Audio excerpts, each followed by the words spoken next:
Напока ми хрумна да кръстим акцията Думи за Брод. Се опитвам по някакъв начин да рационализирам това хрумване, да разбера защо точно така реших да наречем. Защото я случваме на невероятни места, на невероятни красиви места. А в същото време винаги съм си мислил, че бродовете всъщност не зависят от местата.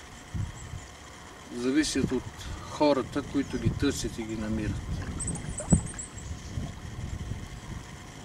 И си мисля, че макар да случваме тези неща на наистина невероятни кътчета от нашата страна, наистина истинския Брод, онова, което реално ни служи като пътепоказател в това пътуване, са думите и обичта към Словото и обичта. Всъщност, хайде да прочетем още нещо. Тук на язовир Широка поляна. Ти си.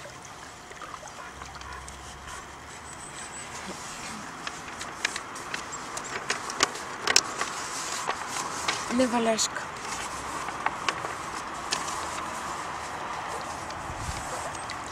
Не наиграло се дете е Господ. Побутваме се за качливи пръсти, променя хоризонтите ми и посоките, да наника тихичко, а аз проскърцвам. Натежа гласът ми, умори се.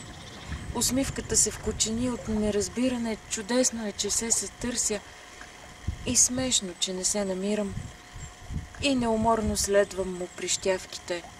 Подбутваме, но се изправям винаги. Навярно няма никакви играчки. Или точно аз съм му любимата. Зелено и тихо. Хайде, грабвай косата. Прозорците, кръстни и голи, отдавна засукаха мрака. Свраката вече измъти луната, търкулна се тихо от полога. В пролога е клиширана и бременна, временно есенна и опулена. Така ще остане през зимата картунеста и обрулена. Хайде, грабвай косата. Ще падна. Това го мога. Ала на пролет е епилогът.